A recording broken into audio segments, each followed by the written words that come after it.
Shalom Chavrim, I'm Stephen Ben-Nun. You're watching Israeli News Live. Got a very interesting broadcast. It is not so much a prophetic broadcast as much as I'm going to be looking into the biblical aspect, asking ourselves the question, should Israel actually be at war with Syria? Should we even be involved in this? Now I know that some are saying, well, we're not involved in that. The Israeli government is not involved in Syria, but clearly the evidence has kind of been stacked against the Israeli government. Not maybe as obvious as what it seems to be. And at the same time, as I challenge this right here about Israel being involved in the Syrian war, I also want to look at this from a biblical aspect as far as what do we have to do with Syria to begin with? Let's look at it from a biblical perspective. Let's take and go back and look at some of the biblical aspects of this and then ask ourselves, why have the people of Israel allowed the Israeli government to get involved in Syria? First, let's start off, before we get into it, Israel should not war with Syria is the title of our broadcast this evening. But let me just let's back up and recap a little bit. We know that when there was a ceasefire that was started by Russia to do a ceasefire in Syria for humanitarian purposes, the United States, of course, John Kerry saying that they didn't want to go along with it if it was only a 3-day no-fly zone, but it had to be 7 days. You know, John Kerry makes it look like America was some kind of great hero in this. But the Obama regime has been very much bent on the destruction of Syria, the fall of Bashar al-Assad. And in fact, before I actually get into that, let me make one thing for the record clear here. I do believe that when Russia intervened on behalf of President Bashar al-Assad, that the Syrian government and the Syrian country at this time would probably be, the war would probably be nearly completely over. Had it not been that the United States got heavily involved once Russia came in, and they really began, along with the US, Britain, Saudis, Turkish, Qatarians, and even the Israelis have been heavily involved in this Syrian conflict to topple Bashar al-Assad so they can put in their own little Sunni puppet whom the Vatican seems to love so much. So if you don't believe it's a religious war between Sunnis and Shias, it is a religious war, at least from the aspect of what the United States is doing when they back these moderate rebels, which, by the way, recently we reported al-Nusra and ISIS both have joined the U.S.-backed rebels as one army now. And so it's changing the whole landscape of war completely. Now Russia, I guess, isn't supposed to bomb anybody anymore. So, not that I'm for bombing anybody to begin with. My point is, had the United States backed out, let Russia help Bashar al-Assad, it would have crushed the rebellion and there would have been stabilization being brought about throughout Syria. We've done several different films on this in our broadcast to show what's going on. It's clearly the Obama regime, and I hate to say it that way, friends. I mean, as an American, I love my country, I love my people, but when it comes to Barack Obama, he has done far worse damage than George Bush ever thought of doing at the rate of what he is doing in the Middle East now. And I have to say as well, John Kirby in probably not the latest, but the last broadcast I saw from the State Department actually stated when they were talking about the U.S. when they're doing their airstrikes, they care very much about the lives of children. And I believe that. I believe that because I know that American pilots do have a heart for children. They're not just insane to begin with and want to see the death of every single person there is. But the problem comes in, it's not with U.S. airstrikes and when they cause collateral damage, just like the Russians' airstrikes cause collateral damage, and the Russians don't want to see children's lives lost either. I know that for a fact too. So I don't agree with John Kirby when he makes it look like Russia doesn't care. Russia does care. Putin cares more about life than Obama does by 100,000 miles. But what the Obama administration does is, in order to keep it from looking like the Obama regime is bad, they just hire all the mercenaries and all the murdering radical Arabs that they can possibly get to fight in this war against Assad, and they try to just say, they make it look for them, he's a Shiite, he's evil, he's bad, and you should kill him off. So they make it a religious war. But you know what's interesting, the Syrian people, it's totally different. You see the equality with the women under Bashar al-Assad's government there. You see women fighting alongside of men, not covered in hijabs and burqas and everything. And, you know, that's their religion. That's okay. But the thing is, look at what the United States is backing when it comes to the terroristic mindset of these people that are going in there just to murder anybody and everybody. Bombing, as they did this morning, a bus station that killed 5 children. When we first reported it was only 2. 5 children.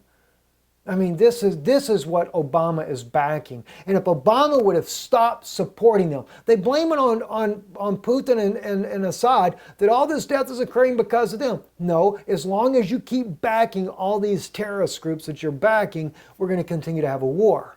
But right now, my concern is Israel's involvement, because as a Jewish believer, in other words, I believe that Yeshua is Messiah, but as a Jewish man who comes from Jewish parents, I have to really stand up against the fact that Israel is involved in this war at all. And we know they are, because when the U.S. coalition, where British warplanes were involved, American warplanes were involved in attacking the Syrian Army, that happened, I believe, on September 17th of 2016, we saw in the news that they attacked, and they attacked not just for a few minutes, but just a little over an hour, according to a report by President Bashar al-Assad. And Russia confirmed that they were constantly, from the beginning, contacting their American counterparts, because they have a hotline between the two, and saying, you're bombing the wrong target. Now, America and the British both say, well, we did it by mistake, sorry. Well, then why were they ready to come in? Well, you know, the Syrian Army had intercepted the radio transmissions between an intel center and the Syrian rebels that were ready there to attack, to try to overtake the airfield that the Syrian Army has near Deir el-Zor. And this was the whole reason for this attack to begin with. The United States could easily say later, oh, it was a mistake. The British could say, oh, it was a mistake, we're so sorry. But they still get the objective. They got a stronghold, they got closer to the airfield, and now it's a whole new ball game. They got to resolve this problem again. Why? Because the U.S. wanted to stop Syria from being able to fly. And if they could take out the airfield, that ends their ability to be able to fly. Then they deal with Russia separately. All right, that was the purpose. But then what happens? Russia responds from cruise missiles, and they take out the intel center. Russia had enough. Why? Because it wasn't just Syrian soldiers killed in that attack. It was also Russian commandos. About a dozen Russian commandos were also killed. No, Russia doesn't admit to that either. Just like the United States, neither the Israelis or anyone else admits that they lost secret agents inside this intel center outside of Aleppo, or actually on the outskirts of Aleppo in the mountains there. Russia, though, bombs this place, and it kills, according to Sputnik Arabic News, a Russian news source. It was also carried by Iranian news. It was carried by Pravda.ru, their state television across the entire nation of Russia, with far greater details than what we could release about the attack, who was involved, who was there, who died, etc., which included Moussad, British, Saudis, Turkish, Qatarian, Secret Service agents, the Moussad, in other words, the CIA, and the different intelligence operations there for gathering intel to be able to direct not just the moderate rebels, but ISIS, al-Nusra, etc. And this is why the United States nor Israel or any of them will admit to this happening, especially when you're dealing with CIA or Mossad agents. They can't tell you. And when it comes to Israel, you got to remember, Mossad agents aren't just good old Jewish boys. The Israeli government frequently uses Palestinians as Mossad agents because they can blend in easier with the society that they're working with. And so for Israeli government, it's no big deal. Oh, another Palestinian died. That's the way they would take it. You know, do you realize how many times that a Mossad agent was a Palestinian and he got caught in Syria and the Israeli government? Well, they just abandoned him. This is the type of stuff that happens. See, the value of human life doesn't seem to matter by the elite. And unfortunately right now, Prime Minister Netanyahu is having his strings pulled by the Obama administration since he got this huge military deal not too long ago to be able to beef up the military for the next 10 years. You know, more and more and more, I'm really getting disgusted with political Zionism. I am not against my own people returning to the homeland. I'm not against my own people coming back home for the coming of the Messiah. That's what our people should be there for. Not for the elite agenda to what the Rothschilds did, which I even question whether the Rothschilds were Jews to begin with, but they're definitely part of the elite system that wants to put the Pope of Roman power in Jerusalem. I'm not for that at all. So the question I have to ask our people is, why are the Israelis involved in this war? And so I reach out to my brothers, my sisters in Israel, every Jew, every Israeli that is living there, whether you're religious or not, and I have to ask you the question, why are we in this war? And let's look at it from a biblical perspective here.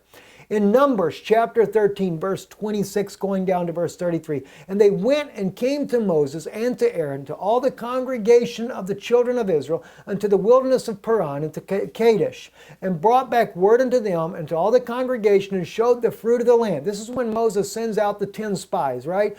Joshua ben Nun, which is who our family is named after, Joshua ben Nun, we are Ben Nun family, and Caleb were the only two that came back and said, we're more than able to take the land. But they go into this land. I want you to notice this. And they told him, said, we came into the land where you sent us, and surely it flows with milk and honey, and this is the fruit of it. Nevertheless, the people will be strong that dwell in the land, and the cities are walled and very great. And moreover, we saw children of the Anak there, the Anakians. That's them devil, demonic spirits, I don't know, half human, half whatever. See, the Amalekites dwell in the land of the south. The Hittites and the Jebusites and the Amorites dwell in the mountains. And the Canaanites dwell by the sea and by the coast of Jordan.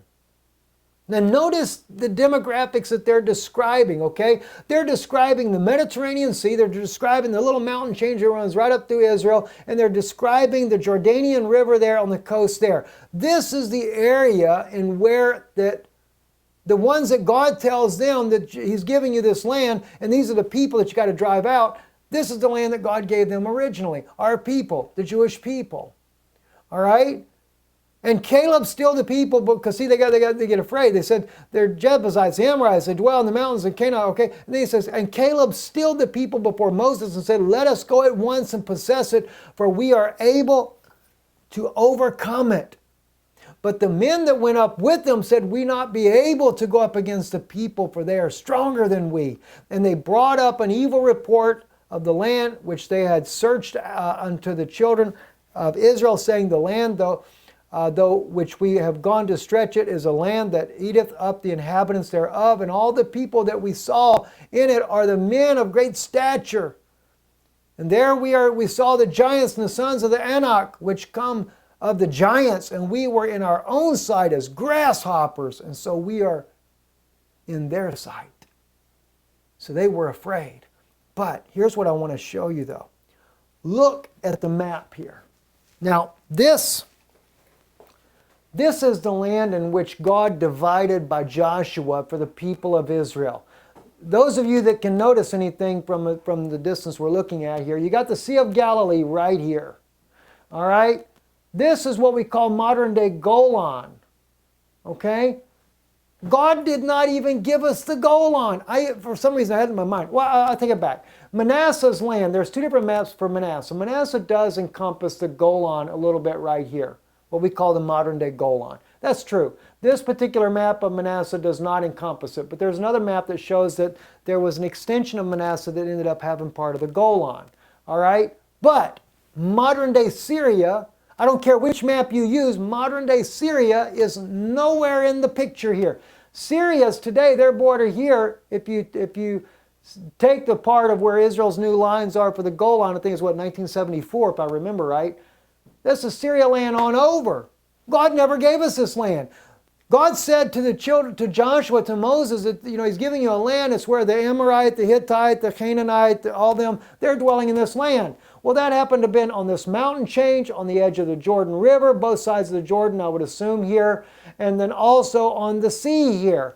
That's where they were living at. God didn't say anything about us getting the Moabites or the Ammonites, nor even the land of Syria. He didn't promise us any of these lands. In fact, the Moabites and the Ammonites, He tells Moses, don't war with them. These are the children of Lot. And he says, I gave them that land. And you know what they did? They drove out the giants that were living in their land. You see, so God had favor of Lot's children because they did drive out the giants. All right? And so what God was doing with Joshua, they were going to go in there and they were going to overtake the land because of the giants that were living in that time in this area here.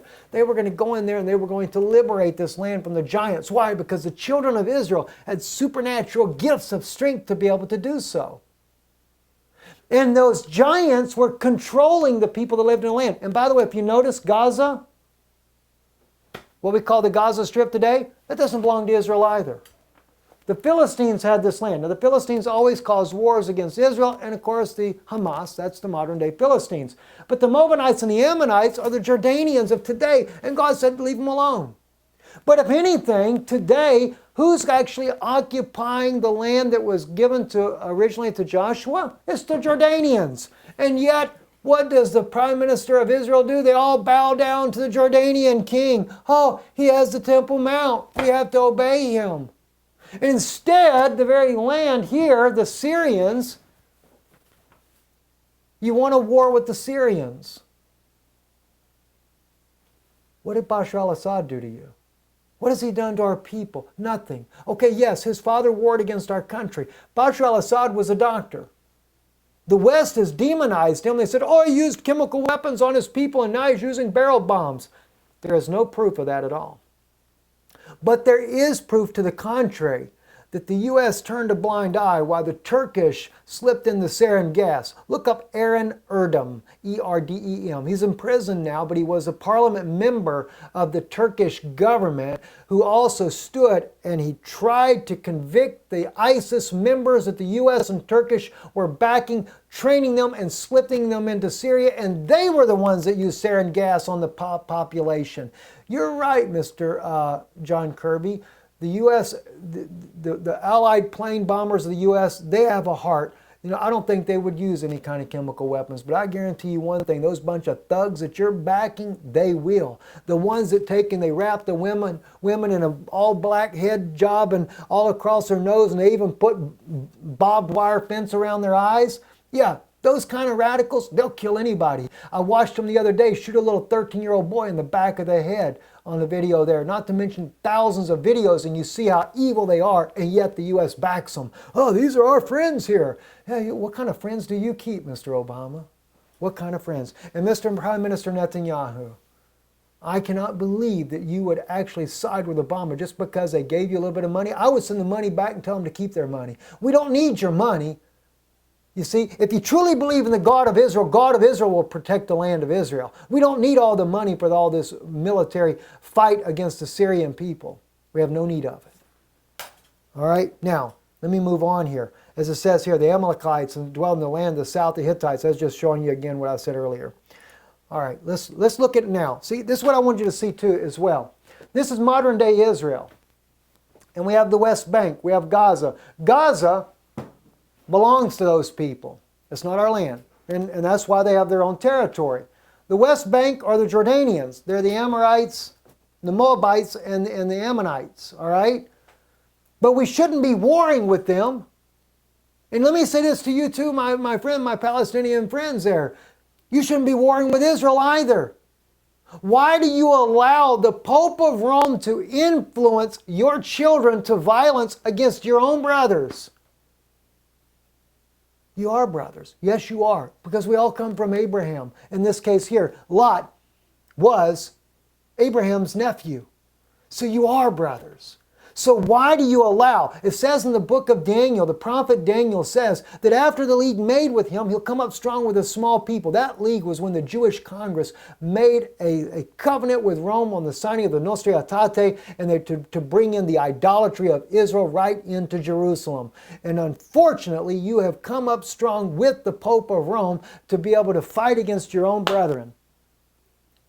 And my Christian friends, let me say with you as well, the dividing of the land, we've always been looking at the land of Israel. Oh, it's been divided, and once they give them a state, the land will be divided.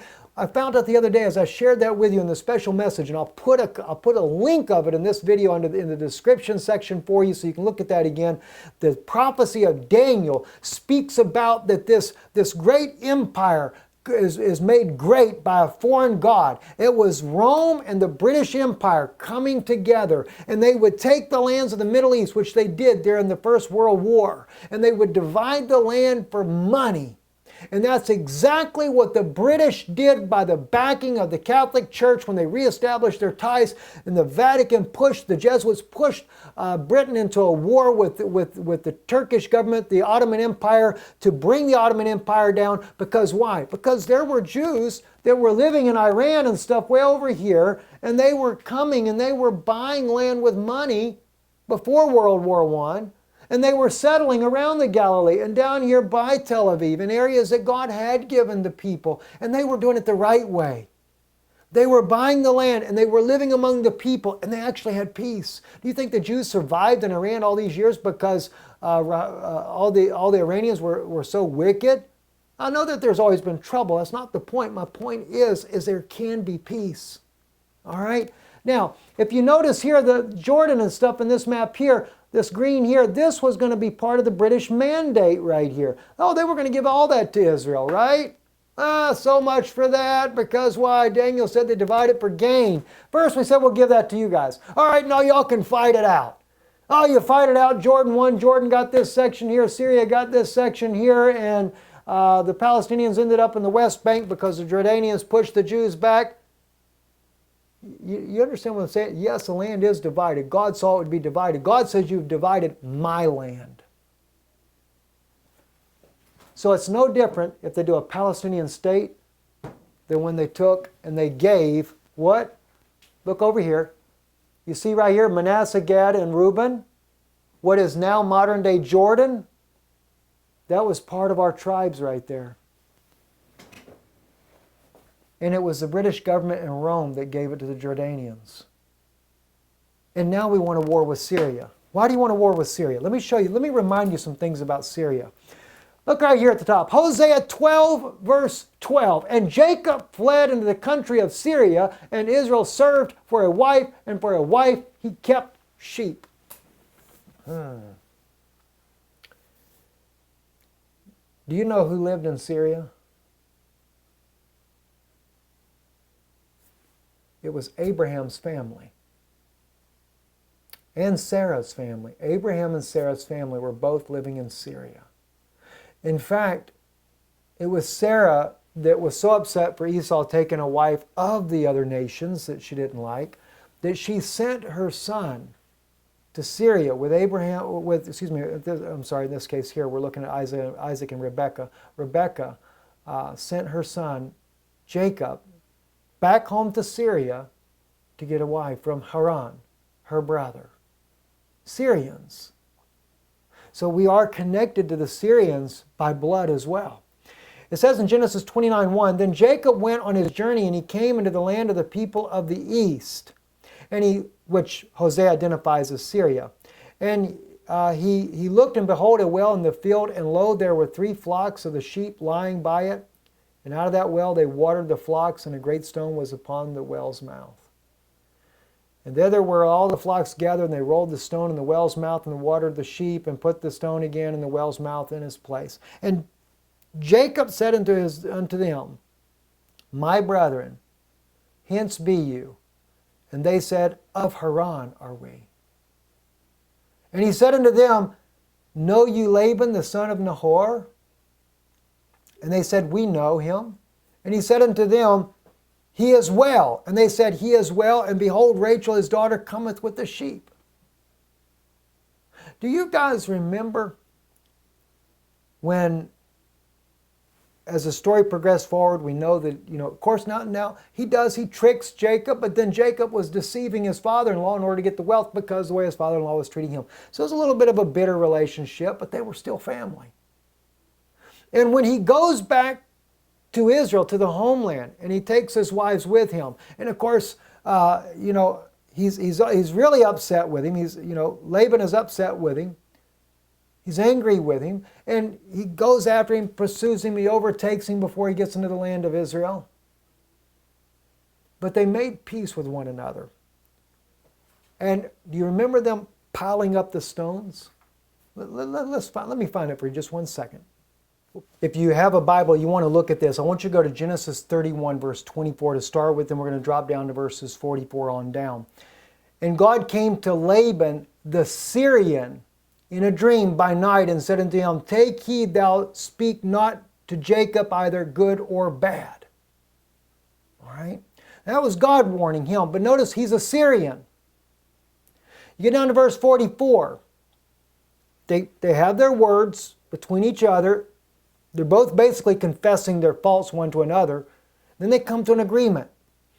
Now therefore come thou, let us make a covenant, and I and thou, and let it be for a witness between me and you. And Jacob took a stone and set it up for a pillar. Jacob is Israel. He set it up for a pillar. And Jacob said unto his brethren, Gather stones. And they took stones and made an heap, and they did eat there upon the heap. So it's not just Israel, it's all of our people. All right? And Laban called it Jagashabatutha. That's a mouthful. But, that's what Laban called it. Jacob called it Galid, where we have the place called Gilead. It's down by the Jordan River.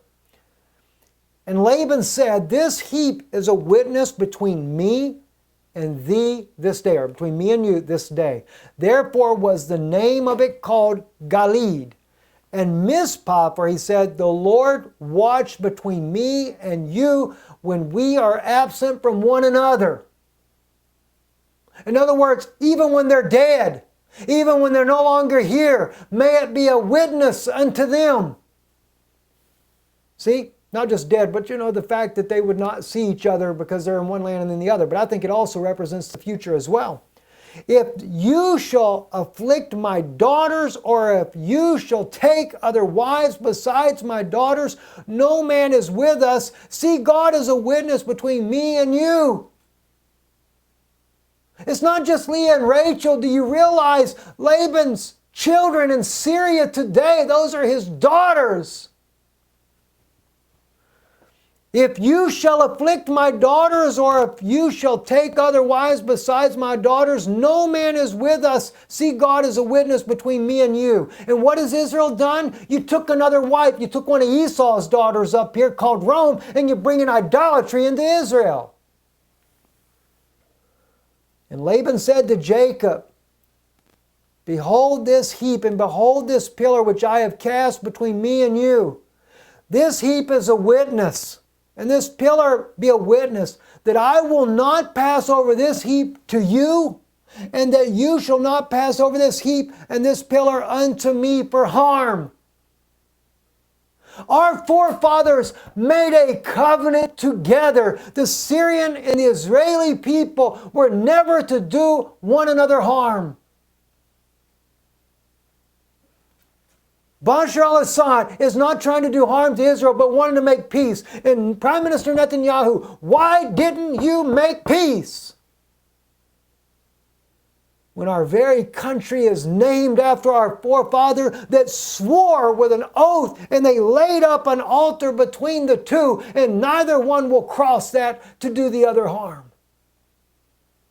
The God of Abraham and the God of Nahor, the God of their fathers, judged between us, and Jacob swore by the fear of his father Isaac that he wouldn't do it. We have no business in Syria. None at all. You know what's interesting? I put this one on here. Syria has not forgotten, but we have. In Matthew, in the Christian Bible, the New Testament, Matthew writes this here in chapter 4, verse 23, And Jesus went about all Galilee, teaching in their synagogues and preaching the gospel of the kingdom, and healing all manner of sickness and all manner of disease among the people. And his fame went throughout all Syria. And they brought unto him all the sick people that were taken with divers diseases and torments, and those which were possessed with devils, and those which were a lunatic, and those that had the palsy, and healed them. Jesus didn't forget the covenant. Yeshua never forgot it. Look at the picture. That's inside Syria. See the Arabic? And what is it? That's the Syrian people bringing the sick to Yeshua. He remembered the covenant that Israel made. He didn't forget it. And here recently, Annette Kramer, I copied a section from her Facebook page. Annette Kramer, she organized a 39-year-old lady from Galilee that told the TPS at a recent news report in Syria spurred her to organize the prayer gatherings. I recently saw a news report that showed 2 Syrian children crying, said Kramer. This was something about their crying that reminded me of the sound of the shofar. As she goes into organizing a massive campaign right before Yom Kippur to pray for the people of Syria. You know what that reminded me of? And I know the prophecy of Jeremiah 31:15 was speaking of the time when all the children were killed, when Herod was trying to find Yeshua and kill Jesus, the child. But it also reminded me because Rachel was a Syrian herself. Jeremiah 31:15, thus saith the Lord, a voice was heard in Ramah, which that is in the modern day Israel today. Lamentation and bitter weeping. Rachel weeping for her children and refused to be comforted for her children because they were not. We know that's been fulfilled already in times past. But you know, I cannot help but to think her family's children are dying. And America, supposed to be the Christian nation, has allowed Obama to do this. But yet Jesus didn't forget the Syrians. He healed their sick. But we've allowed a horrible man to go into the office of the White House that does not have any regard to the life of the Syrians. He has no regard for the promise that was made by Jacob and Laban. And I see that Prime Minister Netanyahu as well has not remembered the promise that was made between Jacob, Israel, and Laban. It's time we remember. I'm Stephen Ben-Nun. You're watching Israeli News Live. And by the way, if this program is a blessing to you and you want to support the work we're doing, trying to get the truth out to the world, then go to our website, IsraeliNewsLive.org or IsraelReturns.com. They'll be posted in the section under the description. We'll post the links there for you as well. Support it, contribute, as well as will be the address if you prefer to do it by mail. We thank you for your support, and God bless you for watching. I'm Stephen Ben-Nun with Israeli News Live. Shalom.